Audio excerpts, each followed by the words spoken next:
చంద్రబాబుతో రాష్ట్ర ప్రజలు ఆడుకుంటారని సెటర్లు వేశారు మంత్రి రోజా. విశాఖలో నిర్వహించిన ఆడుదాం ఆంధ్ర కార్యక్రమంలో పాల్గొన్న రోజా ప్రతిపక్ష పార్టీలైన టీడీపీ, కాంగ్రెస్లపై విరుచుకుపడ్డారు. రాష్ట్రంలో జరుగుతున్న అభివృద్ధి, సంక్షేమాన్ని చూసి విపక్షాలు కడుపు మంటతో రగిలిపోతున్నాయని ఎద్దేవా చేశారు. ఇదే సందర్భంగా షర్మిలపై కూడా విమర్శలు గుప్పించారు రోజా. ఇన్నాళ్లు తెలంగాణ అంటూ చెప్పుకుని తిరిగిన షర్మిల చంద్రబాబు స్క్రిప్ట్ ఎందుకు చదువుతుందో చెప్పాలని ప్రశ్నించారు. వచ్చే ఎన్నికల్లో కాంగ్రెస్ కు 0 ఫలితాలు వస్తాయని జోషి చెప్పారు. ఎందుకు బ్యాట్స్ మీద అని అడిగారు. ఒక ప్రభుత్వం చేసే కార్యక్రమం మీద ముఖ్యమంత్రి జగన్మోహన్ రెడ్డి గారి ఫోటో కాకుండా దిష్టి బొమ్మ అయిన చంద్రబాబు నాయుడు ఫోటో పెడతారా అని నేను అడుగుతున్నా. గతంలో చంద్రబాబు నాయుడు ముఖ్యమంత్రిగా ఉన్నప్పుడు ఆయన చేసిన వెల్ఫేర్ స్కీమ్స్ కానీ ఏవైనా ఉంటే అంటే వాళ్ళు ప్రచారం ఎక్కువ చేసుకున్నారు, వెల్ఫేర్ అందించింది తక్కువ.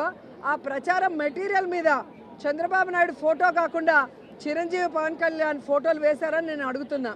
ఈరోజు తెలుగుదేశం పార్టీ వాళ్ళ కడుపు మంట తారాస్థాయికి చేరింది.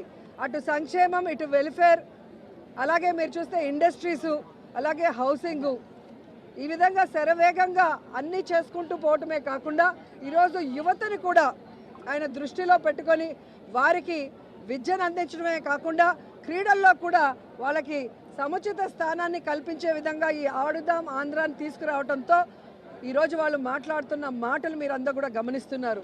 సో వాళ్ళు తెలుసుకోవాలి, రాబోయే ఎన్నికల్లో ఈ ఆంధ్రప్రదేశ్ ప్రజలు చంద్రబాబు నాయుడు అండ్కోతో ఆడుకోబోతున్నారు. వీళ్ళందరినీ కూడా హైదరాబాద్ వరకు పారిపోయేలాగా తరిమి కొడతారని కూడా ఈ సందర్భంగా తెలియజేసుకుంటున్నారు.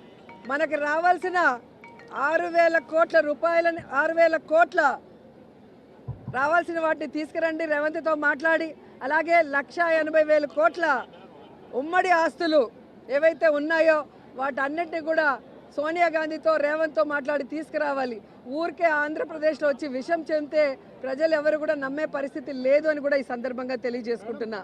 కేవలం జగన్మోహన్ రెడ్డి గారి మీద విషం చిమ్మటానికే చంద్రబాబు నాయుడు, సోనియా గాంధీ ఈరోజు షర్మిల గారిని ఆంధ్రప్రదేశ్లో కాంగ్రెస్ పార్టీలో పెట్టి ఈ విధంగా టూర్లు పెట్టిస్తున్నారు అనేది చిన్న పిల్లోడిని అడిగినా కూడా చెబుతారు. నేను తెలంగాణలో పుట్టాను, తెలంగాణలోనే పెరిగాను, తెలంగాణలోనే పెళ్లి చేసుకున్నాను, తెలంగాణ ప్రజలు నా ప్రజలు, నా జీవితాంతం ప్రాణం ఉన్నంత వరకు తెలంగాణ ప్రజల కోసమే పోరాడతానని ఒక పార్టీ పెట్టి ఈరోజు ఏ లబ్ధి కోసం ఆ పార్టీని కాంగ్రెస్లో విలీనం చేసిందో తెలంగాణ ప్రజలకి చెప్పాలి. ఏ లబ్ధి కోసం తెలంగాణ ప్రజల్ని గాలి కొదిలేసి ఇక్కడ జగనన్న మీద విషం చెమ్ముతుందో కూడా చెప్పాల్సిన అవసరం ఉంది. ఈరోజు కాంగ్రెస్ పార్టీ తరఫున షర్మిల గారు కానివ్వండి, ఎవరు వచ్చినా కూడా వాళ్ళకి 0 వాల్యూ. చంద్రబాబు నాయుడు స్క్రిప్ట్ ఎందుకు చదువుతుందో ఆవిడ చెప్పాల్సిన అవసరం ఉంది. ఆవిడ ప్రశ్నలకి జగన్ గారు సమాధానం చెప్పాల్సిన అవసరం లేదు.